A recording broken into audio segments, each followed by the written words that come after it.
Okay, what we're looking at here is my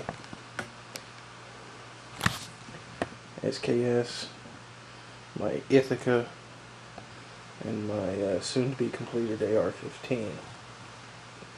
Now originally, the SKS, that's this one, was originally supposed to take the place of the AR-15.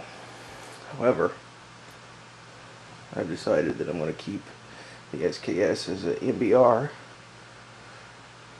and then I'm going to make my AR-15 take its place as a shit-hit-the-fan weapon. Both of them can be shit-hit-the-fan weapons. I intend them to be.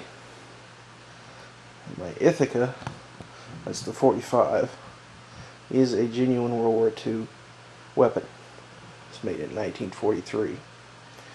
No, the Punisher grips are not from World War II. Those are custom edition add-on.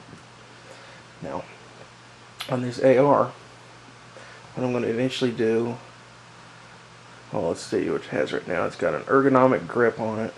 It's got a Rock River 2-stage and a Rock River car 6-position stock. And what I've got on order for it is a Fulton upper, say an M4 upper, M4 feed rams, 5.56 chamber, quad rails, no rear sight, but planning to put an EOTech on there and do all sorts of that stuff.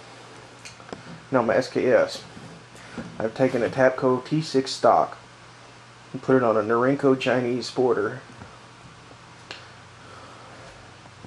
Added the Picatinny rail on the Tapco T6. I have another one that doesn't have the Picatinny rail or the forward grip.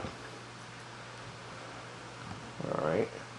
Now the magazines on that one do feed. If anybody's ever given you shit about SKS not working on a magazine, buy Tapco. It works.